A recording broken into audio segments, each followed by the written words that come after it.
اللهم صل على محمد وعلى آل محمد كما صليت اللهم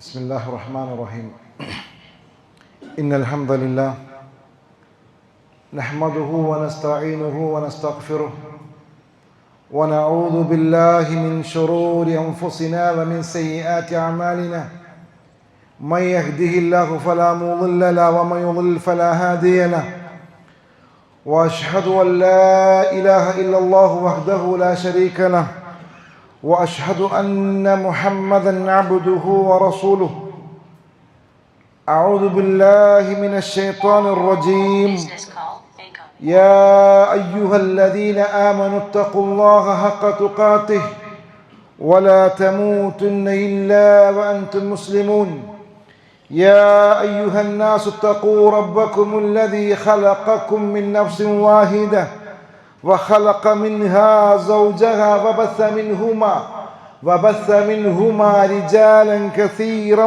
ونساء واتقوا الله الذي تساءلون به والأرحام إن الله كان عليكم رقيبا يا أيها الذين آمنوا اتقوا الله وقولوا قولا سديدا يصلح لكم أعمالكم ويغفر لكم ذنوبكم ومن يطع الله ورسوله فقد فاز فوزا عظيما أما بعد فإن خير الحديث كتاب الله وخير الهدي هدي محمد صلى الله عليه وسلم وشر الأمور محدثاتها وكل محدثة بدعة وكل بدعة ضلالة وكل ضلالة في النار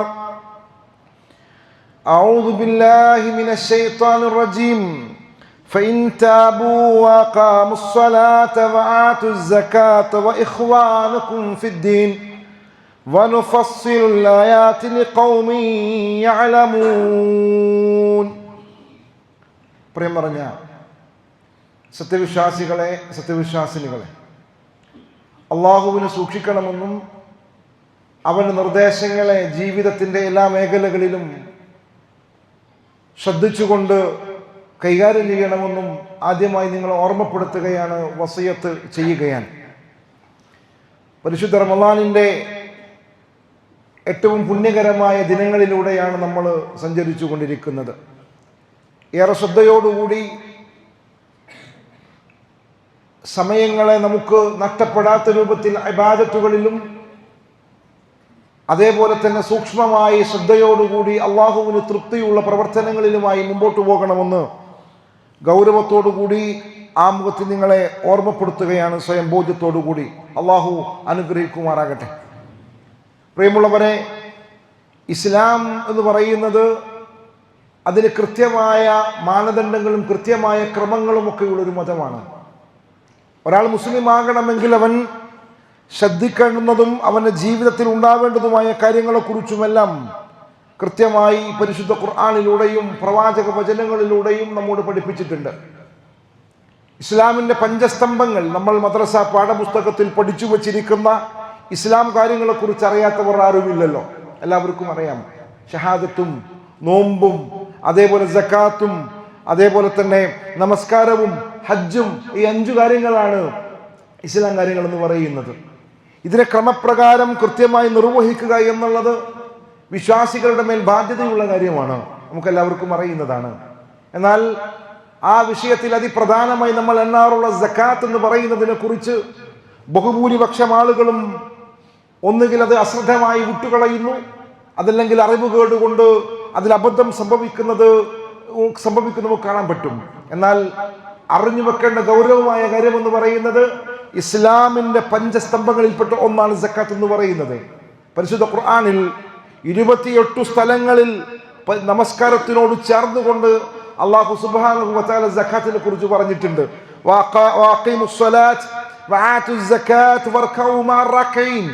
ഇതേ രൂപത്തിലുള്ള ഒരുപാട് വചനങ്ങൾ നമുക്ക് പരിശുദ്ധ ഖുർആനിൽ നമുക്ക് കാണാൻ പറ്റും. ആ വാചകം തന്നെ മതി നമ്മെ സംബന്ധിച്ചിടത്തോളം സക്കാത്ത് എന്ന് പറയുന്നതിൻ്റെ ആ ഒരു മഹത്വത്തിനെ, അതിന്റെ ഗൗരവത്തിനെ നമുക്ക് ബോധ്യപ്പെടാൻ. മുആദ് ബിൻ ജബൽ റളിയല്ലാഹു തആല അൻഹുവിനെ അള്ളാഹുവിന്റെ പ്രവാചകൻ യമനിലേക്ക് ദീനി പറഞ്ഞു കൊടുക്കുവാൻ വേണ്ടി പറഞ്ഞയക്കുന്നുണ്ട്. ആ സന്ദർഭത്തിൽ മുആദിനോട് അള്ളാഹുവിന്റെ പ്രവാചകൻ കൊടുക്കുന്ന ഉപദേശങ്ങൾ എന്ന് പറയുന്നത് ഇദൂഹും മിന ശഹാദതി അല്ലാ ഇലാഹ ഇല്ലല്ലാഹ്, അള്ളാഹു മാത്രമേ ആരാധനക്കർഹനുള്ളൂ എന്നതിലേക്ക് നീ അവരെ ക്ഷണിക്കണം. അങ്ങനെ അവർ ആ ഒരു ക്ഷണം സ്വീകരിച്ചുകൊണ്ട് അവർ ഇസ്ലാമിലേക്ക് വരുന്നതോടുകൂടി നീ അവരോട് എന്ത് പറയണം? നീ അവരോട് കൽപ്പിക്കണം, അന്നല്ലാഹ ഖദ് ഇഫ്തറള അലൈഹിം ഖംസ സലവാത്ത്, 5 നേരത്തെ നിസ്കാരം നിങ്ങൾക്ക് നിർബന്ധമുണ്ട് എന്ന് അവരെ പഠിപ്പിച്ചു കൊടുക്കണം. ഫീ കുല്ലി യൗമിൻ വലൈലത്തിൻ. അതിനുശേഷം അവർ അത് ഫൈനുഹും അതാഉ ലിദാലിക്, അതിനെ അവർ അനുസരിക്കുന്ന ഒരവസ്ഥ വരുമ്പോൾ നീ അവരോട് പറയേണ്ടതുണ്ടെന്ന് അന്നല്ലാഹ ഇഫ്തറള അലൈഹിം സദഖതു ഫീ അംവാലിഹിം, അവരുടെ ധനത്തിൽ നിന്നും സകാത്ത് അവർക്ക് നിർബന്ധമാണ് എന്ന് അവരെ പഠിപ്പിക്കണമെന്ന് അള്ളാഹുവിന്റെ പ്രവാചകൻ സല്ലല്ലാഹു അലൈഹി വസല്ലം മുആദ് ബിൻ ജബൽ റളിയല്ലാഹു തആല അൻഹുവിനോട് പറയുകയാണ്. പ്രിയമുള്ളവരെ, ഗൗരവമുള്ള വിഷയമാണ്. പരിശുദ്ധ ഖുർആനിൽ ചില പ്രവർത്തനങ്ങൾക്ക് കഠിനമായ ശിക്ഷ ലഭ്യമാകുമെന്ന് പറഞ്ഞിട്ടുണ്ട്. ആ കൂട്ടത്തിൽ ഒന്ന് സകാത്തുമായി ബന്ധപ്പെട്ട വിഷയത്തിലാണ്. സൂറത്തു തൗബയിലാണ് നമുക്കത് കാണാൻ പറ്റുന്നത്. അള്ളാഹു പറയുന്നുണ്ട്, വല്ലദീന യക്നിസൂന അസ്ദഹബ വൽ ഫിദ്ദ വലാ യുൻഫിഖൂനഹാ ഫീ സബീലില്ലാഹ് ഫബശ്ശിർഹും ബിഅദാബിൻ അലീം. നിങ്ങൾ സ്വർണ്ണവും വെള്ളിയും നിക്ഷേപിച്ചു വെക്കുകയും അത് അള്ളാഹുവിന്റെ മാർഗത്തിൽ നിങ്ങൾ ചെലവഴിക്കാതിരിക്കുകയും ചെയ്യുമ്പോൾ അവർക്ക് പ്രവാചകരെ നിങ്ങൾ എന്ത് വേണം? അവരെ സന്തോഷ വാർത്ത അറിയിക്കേണ്ടതുണ്ട്. എന്തിനെക്കുറിച്ച്? വേദനയേറിയ ശിക്ഷ അവർക്കുണ്ട് എന്ന്. സക്കാത്തിനെ കുറിച്ച് ആലോചിക്കുക പോലും ചെയ്യാതെ ജീവിക്കുന്ന ആളുകളെ സംബന്ധിച്ചിടത്തോളം അത് അത്രയേറെ ഗൗരവമുള്ളതല്ല. നമ്മളൊന്നും ആ കാര്യത്തിൽ ശ്രദ്ധിക്കേണ്ടതില്ല, നിസ്കാരം മാത്രം മതി എന്ന് വിചാരിക്കുന്നവരെ സംബന്ധിച്ചിടത്തോളം ഈ പരിശുദ്ധ ഖുർആനിന്റെ വാചകം വളരെ ഗൗരവത്തിൽ എടുക്കണം. അല്ലാഹു പറയുന്നു, നിങ്ങളുടെ ധനത്തിൽ നിന്നും മറ്റുള്ളവർക്ക് അവകാശപ്പെട്ട് നിങ്ങൾ വിട്ടുകൊടുക്കുന്നില്ല എങ്കിൽ വേദനയേറിയ ശിക്ഷ അവരെ കാത്തിരിക്കുന്നുണ്ട്. യൗമ യുഹ്മാ അലൈഹാ ഫീ നാരി ജഹന്നം ഫതുക്വാ ബിഹാ ജിബാഹുഹും വജുനൂബുഹും വളുഹൂറുഹും ഹാദാ മാ കനസ്തും ലിഅൻഫുസികും ഫദൂഖൂ മാ കുൻതും തക്നിസൂൻ. നരകത്തിന്റെ അഗ്നിയിൽ അത് അവരുടെ ആ ധനത്തിനെ അല്ലാഹു സുബ്ഹാനഹു വ തആല കാച്ചി പഴുപ്പിക്കപ്പെടുന്ന ദിവസമുണ്ട്. അന്ന് അത് അവരുടെ നെറ്റികളിലും പാർശ്വങ്ങളിലും അവരുടെ മുതുകളിലും വെച്ചുകൊണ്ട് ചുട്ടരിക്കപ്പെടുമെന്നുള്ളത് നേരത്തെ പറഞ്ഞ ആയത്തിനോട് ചേർത്തുകൊണ്ട് അള്ളാഹു പറയാണ്. എന്നിട്ട് അള്ളാഹു പറയാണ്, ആ ചുട്ടരിക്കപ്പെടുന്നത് എന്താണെന്ന് അറിയുമ്പോൾ നിങ്ങൾക്ക് അത് നിങ്ങളുടെ സ്വന്തങ്ങൾക്ക് വേണ്ടി നിക്ഷേപിച്ചു വെച്ചത്, അതിനാൽ നിങ്ങൾ നിക്ഷേപിച്ചു വച്ചിരുന്നതിന് നിങ്ങൾ രുചിച്ചു കൊള്ളുവിൻ. മറ്റുള്ളവർക്ക് അവകാശപ്പെട്ട സംഗതികൾ കൊടുക്കാതെ നമ്മൾ സൂക്ഷിച്ചു വെക്കുകയാണ് എങ്കിൽ, നമ്മൾ തന്നെ അത് അനുഭവിക്കണമെന്നുള്ളിടത്തേക്ക് നമ്മൾ വെക്കുകയാണ് എങ്കിൽ തീർച്ചയായും അത് ഗൗരവമുള്ള കാര്യമാണ് എന്ന് പരിശുദ്ധ ഖുർആൻ പറയുന്നു. അള്ളാഹുവിന്റെ റസൂല് മറ്റൊരു ഹദീസിലൂടെയും നമ്മോട് ഓർമ്മപ്പെടുത്തുന്നുണ്ട്, സക്കാത്ത് കൊടുക്കാതെ നമ്മൾ ശേഖരിച്ചു വെക്കുന്നത് നാളെ പരലോകത്ത് അതൊരു വലിയ പാമ്പായി മാറുകയും അത് കൊത്തുകയും ചെയ്യുമെന്നുള്ള പ്രവാചക വചനങ്ങളും നമുക്കെല്ലാവർക്കും അറിയുന്ന കാര്യമാണ്, ഗൗരവമുള്ള കാര്യമാണ്. അള്ളാഹുവിന്റെ റസൂൽ സല്ലല്ലാഹു അലൈഹി വസല്ലമ തന്റെ കൂടെയുള്ള സഹാബത്തിനോട് പറഞ്ഞു, മൻ അഅതാഹാ മുഅതജിറൻ ബിഹാ ഫലഹു അജ്റുഹു. ആരെങ്കിലും സക്കാത്ത് കൃത്യമായി കണക്ക് നോക്കിയിട്ട് അവർ അള്ളാഹുവിന്റെ പ്രതിഫലം ആഗ്രഹിച്ചു കൊടുക്കുകയാണ് എങ്കിൽ അവർക്കതിന്റെ പ്രതിഫലമുണ്ട്. വമൻ മനഅഹാ, ആരെങ്കിലും അത് തടഞ്ഞു വെക്കുകയാണ് എങ്കിൽ, ആരെങ്കിലും അത് കൊടുക്കാതിരിക്കുകയാണ് എങ്കിൽ ഫഇന്നാ ആഖിദൂഹാ വശത്റ മാലിഹി, അവന്റെ ധനത്തിന്റെ പകുതി പിടിച്ചെടുക്കും. സക്കാത്ത് മാത്രമല്ല, സക്കാത്ത് എന്ന് പറയുന്നത് അവന്റെ 2.5% എങ്കിൽ അള്ളാഹുവിന്റെ റസൂൽ പറയുന്നു, അത് കൊടുക്കാതെ നിങ്ങൾ പിടിച്ചു വെച്ചാൽ അവന്റെ സമ്പത്തിന്റെ പകുതി പിടിച്ചെടുക്കുമെന്ന് റസൂലുള്ളാഹി സ്വല്ലല്ലാഹു അലൈഹി വസല്ലം പറയുന്ന വാചകം ഈ സക്കാത്തിന്റെ വിഷയത്തിലുള്ള ഗൗരവത്തെ നമ്മളെ ഓർമ്മപ്പെടുത്തുന്നുണ്ട്. പ്രിയമുള്ളവരെ, ഇതിനെ നമ്മൾ അതിൻ്റെതായ നിലക്ക് കാണണം. ഒരു കോടി രൂപയുള്ള മനുഷ്യനെ സംബന്ധിച്ചിടത്തോളം ഒരു വർഷം തികയുമ്പോൾ അദ്ദേഹത്തിന്റെ ചെലവുകൾ കഴിച്ചുകൊണ്ട് നിങ്ങളുടെ അക്കൗണ്ടിൽ 1 കോടി രൂപയുണ്ട് എങ്കിൽ അതിന്റെ 2.5 ലക്ഷം എന്ന് പറയുന്നത് നിങ്ങളുടെ ചുറ്റുമുള്ള പാവങ്ങൾക്ക് അർഹതപ്പെട്ടതാണ്. പലരുടെയും വിഷമങ്ങൾ മാറ്റാൻ, സങ്കടങ്ങൾ തീർക്കുവാൻ, ഭക്ഷണം കഴിക്കുവാൻ, അവരുടെ കിടപ്പാടത്ത് നേരെയാക്കുവാൻ, അവരുടെ രോഗത്തിന് ശിഫ നൽകുവാൻ, അതിനു വേണ്ടിയുള്ള ആവശ്യങ്ങൾക്ക് വേണ്ടി ഉപയോഗപ്പെടുത്തുവാനുള്ള ഫക്കീറുകൾക്കും മിസ്കിൻ മിസ്കീനുകൾക്കുമൊക്കെ ഉപയോഗപ്പെടുത്താനുള്ളതാണ് ആ 2.5 ലക്ഷം എന്ന് പറയുന്നത്.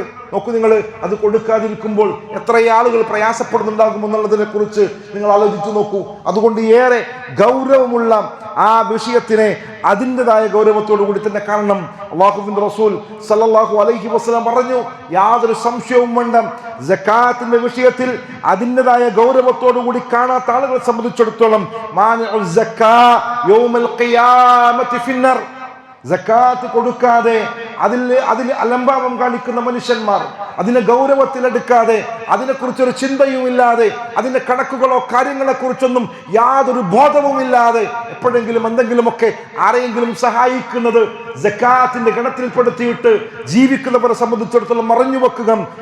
ആ സക്കാത്തുകൾ തടയുന്നവനെ ഖിയാമത്ത് നാളിൽ അവൻ നരകത്തിലായിരിക്കുമെന്ന് മുത്ത് റസൂലുള്ളാഹി സ്വല്ലല്ലാഹു അലൈഹി വസല്ലം നമ്മെ പഠിപ്പിച്ചിട്ടുണ്ട്. സക്കാത്ത് എന്ന് പറയുന്നതിന്റെ പദത്തിന്റെ അർത്ഥം തന്നെ അതിന് വളർച്ച എന്നുള്ളതാണ്, വികാസം എന്നുള്ളതാണ്, ശുദ്ധീകരണം എന്നുള്ളതാണ്. 1 കോടി രൂപയുണ്ട് എങ്കിൽ 2.5 ലക്ഷം അവൻ അള്ളാഹുവിന്റെ മാർഗ്ഗത്തിൽ സക്കാത്തായിട്ട് അവൻ നൽകുന്നതോടുകൂടി അവന്റെ ആ 1 കോടി രൂപയും എന്താകുന്നു? നന്മയുടെ ഭാഗത്താകുന്നു. നേരെ മറിച്ച് അത് കൊടുക്കാതിരിക്കുമ്പോൾ അവന്റെ സമ്പത്ത് മുഴുവനും അവന് ഹലാലല്ലാതായി മാറുന്നു. അവൻ അതിൽ നിന്നും മക്കളെ ഭക്ഷിപ്പിക്കുമ്പോൾ അവൻ കൊടുക്കുന്നത്, മക്കൾക്ക് കൊടുക്കുന്നത് ഹറാമാണ്. ആ മക്കൾക്ക് ഹറാമുകൾ ഭക്ഷിപ്പിക്കുമ്പോൾ തീർച്ചയായും ദുനിയാവിലും പരലോകത്തിലും നമുക്കെതിരായി നിൽക്കുന്ന മക്കളാകുമെന്നുള്ളതും നമ്മൾ സാന്ദർഭികമായി ഗൗരവത്തോടു കൂടി മനസ്സിലാക്കുക. അപ്പൊ ഞാൻ പറഞ്ഞു വന്നത്, സക്കാത്ത് എന്ന് പറയുന്നത് നഷ്ടമുണ്ടാക്കുന്ന കാര്യമല്ലല്ലോ. അള്ളാഹുവിന്റെ പരിശുദ്ധ ഖുർആനിലൂടെ നമ്മളോട് പറയുന്നുണ്ട്, വമാ തൈതും മിൻ സക്കാത്തിൻ തുരീദൂന വജ്ഹല്ലാഹ്, അള്ളാഹുവിന്റെ വജ്ഹ ആഗ്രഹിച്ചുകൊണ്ട് ആരെങ്കിലും സക്കാത്ത് കൊടുക്കുകയാണ് എങ്കിൽ ഫഉലൈക ഹുമുൽ മുളൈഫൂൻ, അവർക്ക് അത് ഇരട്ടിയായി സമ്പാദിക്കുന്നവരാണ് അവർ. അതുകൊണ്ട് സക്കാത്ത് കൊടുക്കുക എന്ന് പറയുന്നത് അത് നഷ്ടമുള്ളതല്ല. നമ്മളൊക്കെ പ്രവാചകന്റെ ഒരു വാചകം കേട്ടിട്ടുണ്ട്, മാ നഖസത് സദഖത്തും മിൻ മാൽ, മാ നഖസത് സദഖത്തും മിൻ മാൽ. നമ്മൾ ധർമ്മം കൊടുക്കുമ്പോൾ, സക്കാത്ത് നമ്മൾ കൊടുക്കുമ്പോൾ ഒരിക്കലും നമ്മുടെ ധനത്തിൽ യാതൊരു കുറവും വരികയില്ല എന്നുള്ളത് അള്ളാഹുവിന്റെ പ്രവാചകൻ സല്ലല്ലാഹു അലൈഹി വസല്ലം പറഞ്ഞതാണ്. അതിന് പണ്ഡിതന്മാർ പല വിശദീകരണങ്ങളും നൽകുന്നുണ്ട്. അതിലൊന്ന്, അദ്ദേഹം ധനം നമ്മൾ കൊടുക്കുന്നതോടുകൂടി, സക്കാത്ത് നമ്മൾ കൊടുക്കുന്നതോടുകൂടി അള്ളാഹു നമ്മുടെ സമ്പത്തിൽ ബറക്കത്ത് നൽകുന്നു. എത്രയെത്ര ആളുകളുണ്ട്, കോടിക്കണക്കിന് രൂപയുള്ളവർ, ലക്ഷങ്ങൾ ബാങ്കിന്റെ അക്കൗണ്ടിൽ ഉണ്ടായിട്ടും സമാധാനത്തോടു കൂടി ഒന്ന് കിടന്നുറങ്ങാൻ പറ്റാത്തവർ അല്ലെ? എത്രയെത്ര ആളുകളുണ്ട്, നല്ല വിസ്തീർണമുള്ള 3000 സ്ക്വയർ ഫീറ്റിന്റെ വീടിനുള്ളിൽ പരസ്പരം കലഹിച്ചുകൊണ്ട് ജീവിക്കുന്നവർ, സമാധാനമില്ലാതെ കിടന്നുറങ്ങുന്നവർ. അതായത് അവരുടെ വീട്ടിൽ ബറക്കത്തെന്ന് പറയുന്നത് എത്തി നോക്കിയിട്ടില്ല.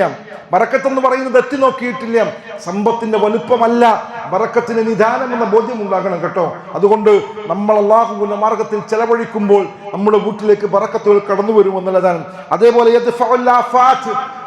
അപകടങ്ങളെ തടുക്കുമെന്നുള്ളത് പ്രവാചകൻ സല്ലല്ലാഹു അലൈഹി വസല്ലം നമ്മൾ ഓർമ്മപ്പെടുത്തുന്നുണ്ട്. സക്കാത്തുകളും ധർമ്മങ്ങളും എല്ലാം നമ്മൾ ആലോചിച്ചു, ഞാൻ കൂട്ടിവെച്ചു 10 ലക്ഷം, എനിക്ക് എൻ്റെ ജീവിതത്തിനെ ഒന്ന് ആസ്വദിക്കണമെന്ന് വിചാരിച്ച്, അല്ലെങ്കിൽ എൻ്റെ മകളുടെ വിവാഹമുണ്ട്, അത് മനോഹരമായി നടത്തണം, അല്ലെങ്കിൽ നല്ലൊരു പുതിയ വീട് പണിയണം, അതിനുവേണ്ടി ഞാൻ സമ്പാദിച്ചു കൂട്ടി ഒരു 10 ലക്ഷം ഞാൻ സമ്പാദിച്ചു കൂട്ടി വെച്ചു. വെച്ചു അതെല്ലാം ഒരുക്കം നടക്കുന്നതിനിടയിൽ എനിക്കൊരു അപകടം പറ്റിയാൽ അതിന് ലക്ഷങ്ങളുടെ ചെലവ് വരും.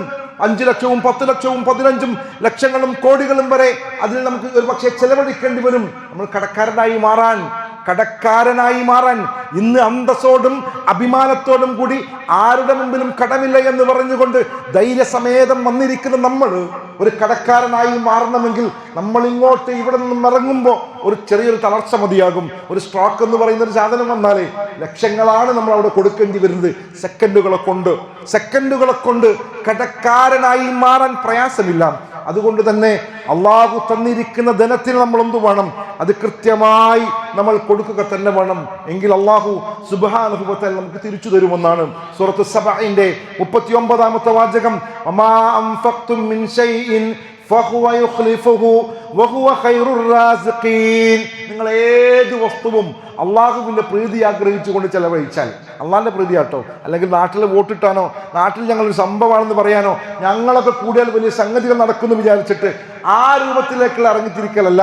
നേരെ മറിച്ച് അള്ളാഹുവിന്റെ പ്രതിഫലം ആഗ്രഹിച്ചുകൊണ്ട് നിങ്ങൾ ചെയ്യുകയാണെങ്കിൽ അള്ളാഹു സുബ്ഹാനഹു വ തആല നിങ്ങൾക്കതിന് പകരമായി തരുമെന്ന് ഓർമ്മപ്പെടുത്തുന്നുണ്ട്. മറ്റൊരു പ്രവാചക വചനത്തിൽ കാണാൻ പറ്റും,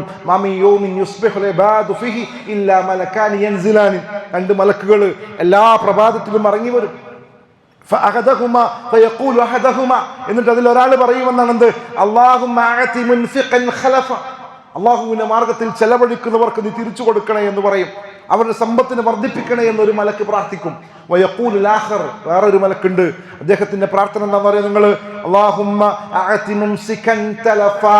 അള്ളാഹുവിന്റെ മാർഗത്തിൽ സമ്പത്ത് ചെലവഴിക്കാതെ പിടിച്ചു വെക്കുന്നവരെ നശിപ്പിക്കണേ എന്നാണ്. അവരുടെ ബറക്കത്തുകൾ എടുത്തു കളയണമേ എന്നാണ്. അവർക്ക് നിന്റെ കാരുണ്യത്തിനെ നീക്കിക്കളയണമേ എന്നാണ് ആ മലക്കിന്റെ പ്രാർത്ഥന. എല്ലാ സുബ്ഹിന്റെ വേളയിലും എല്ലാ പകലിലും ഉണ്ടാവുന്നു എന്നുള്ളതാണ് നമുക്ക് പ്രവാചക വചനത്തിൽ കാണാൻ സാധ്യമാകുന്നത്. അതുകൊണ്ട് പ്രിയമുള്ളവരെ, ഗൗരവമുള്ള വിഷയമാണ് സ്വർഗത്തിലെ വിശ്വാസികളുടെ സ്വഭാവങ്ങൾ. സൂറത്തുൽ മആരിജിൽ എണ്ണി പറയുമ്പോൾ അള്ളാഹു പറയുന്നുണ്ട്, അല്ലദീനഹും അലാ സ്വലാത്തിഹിം ദാഇമൂൻ വല്ലദീന ഫി അംവാലിഹിം ഹഖ്ഖും മഅലൂം. തങ്ങളുടെ സ്വത്തുക്കളിൽ അറിയപ്പെട്ട അവകാശമുള്ളവർ മുഴുവൻ എല്ലാവർക്കും സ്വത്തുക്കളിൽ നിന്ന് മാർക്കൊക്കെയാണോ അവകാശപ്പെടുന്നത് അത് കൃത്യമായി കൊടുക്കുന്ന മനുഷ്യന്മാരെ സംബന്ധിച്ചിടത്തോളം ലിസ്സാഇലി വൽ മഹറൂം, അതേ ചോദിക്കുന്നവനും അതേപോലെ ചോദിക്കുന്നതിന് മുടക്ക് ബാധിച്ചവനും, അതായത് ഫഖീറിനും മിസ്കിനും എല്ലാം കൊടുക്കുന്നവർ, അവരുടെ എല്ലാ ഗുണങ്ങളൊക്കെ ഒരുപാട് എണ്ണി പറഞ്ഞിട്ട് അള്ളാഹു പറയുന്നുണ്ട്, ഉലൈക ഫീ ജന്നാത്തിൻ മുക്റമൂൻ.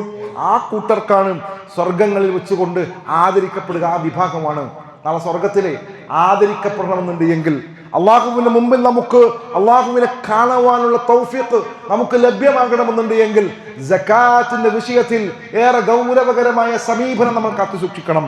കൃത്യമായി കണക്കുകളുടെ അടിസ്ഥാനത്തിൽ നമ്മളത് ചെയ്യണമെന്ന് ഓർമ്മപ്പെടുത്തുന്നു. ഒരൊറ്റ വാചകം കൂടി പറയാം, ഒരൊറ്റ വാചകം കൂടി ഓർമ്മപ്പെടുത്താം. പരിശുദ്ധ ഖുർആനിൽ ആരുടെ ലക്ഷണമാണെന്ന് അറിയുമോ നിങ്ങൾക്ക് സകാത്തിനെ പരിഗണിക്കാത്തത്, സകാത്ത് എന്ന് പറയുന്ന ഗൗരവത്തോടു കൂടി കാണാത്തത്? പരിശുദ്ധ ഖുർആൻ പറയുന്നത് ഫവൈലുൽ ലിൽ മുശ്രിക്കീൻ, ബഹുദൈവാരാധകർക്കാകുന്നു നാശം. അല്ലദീന ലാ യുതൂന സകാത വഹും ബിൽആഖിറതി ഹും കാഫിറൂൻ. ആരാണ്? മുശ്രിക്കുകൾക്കാണ് നാശമുള്ളത്. അവർ അല്ലദീന ലാ യുതൂന സകാ. പരിശുദ്ധ ഖുർആൻ പറഞ്ഞതാണ്, പരിശുദ്ധ ഖുർആന്റെ വാചകമാണ്. ഇത് നമ്മുടെ ഗൗരവത്തോടുകൂടി നമ്മുടെ ഹൃദയത്തിലേക്ക് ഇറങ്ങിച്ചെല്ലേണ്ടതില്ലേ? അള്ളാഹുവിന്റെ കലാം നമ്മുടെ ഹൃദയത്തിലേക്ക് ഇറങ്ങിച്ചെല്ലണം. ഓർമ്മപ്പെടുത്തുന്നു, സകാത്ത് കൊടുക്കാതിരിക്കുന്നവരെ സംബന്ധിച്ചിടത്തോളം ആ ആളുകൾ എന്ന് പറയുന്നത് വഹും ബിൽ ആഖിറതിഹിം കാഫിറൂൻ, വിശ്വാസമില്ലാത്തവരും സകാത്ത് കൊടുക്കാത്തവരും മുശ്രിക്കുകളാണെന്ന് ഓർമ്മപ്പെടുത്തുന്നു. പ്രിയമുള്ളവരെ, ഇതെല്ലാം നമ്മളെ ഓർമ്മപ്പെടുത്തുന്നത് ഗൗരവമായി വിഷയത്തെ കാണണമെന്നാണ്. അല്ലാഹു സുബ്ഹാനഹു വ തആല അതിന് തൗഫീഖ് നമുക്കെല്ലാവർക്കും നൽകി അനുഗ്രഹിക്കുമാറാകട്ടെ.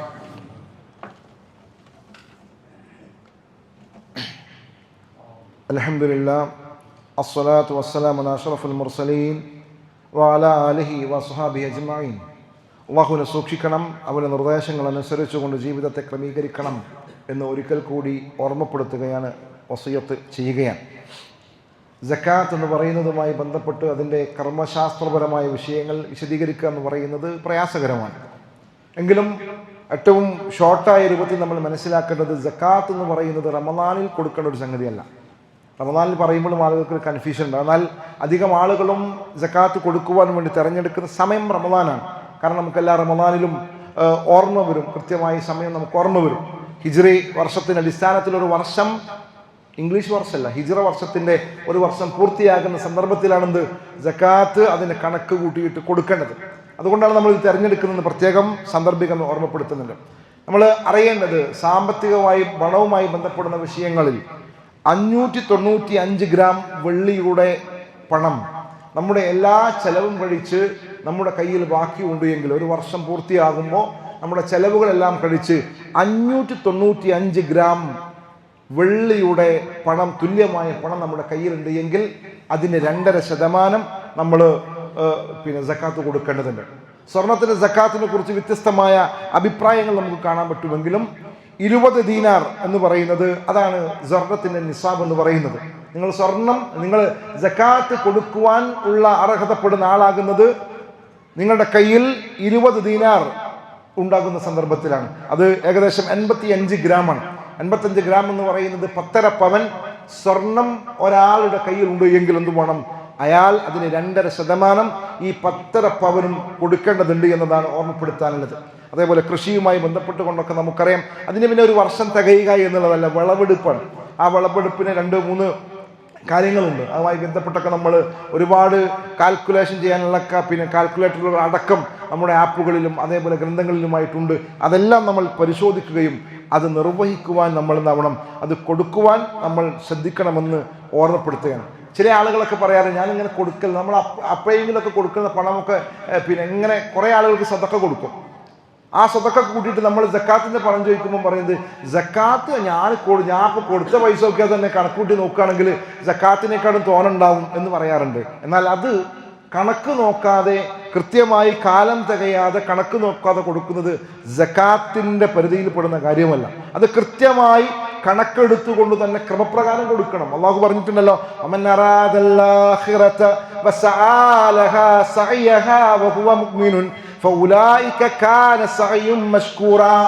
ആരെങ്കിലും പരലോകത്തെ ഉദ്ദേശിക്കുന്നുണ്ടോ അവൻ വിശ്വാസിയായി കൊണ്ടും അതിനുവേണ്ടി അതിൻ്റെതായ പരിശ്രമം നടത്തണം.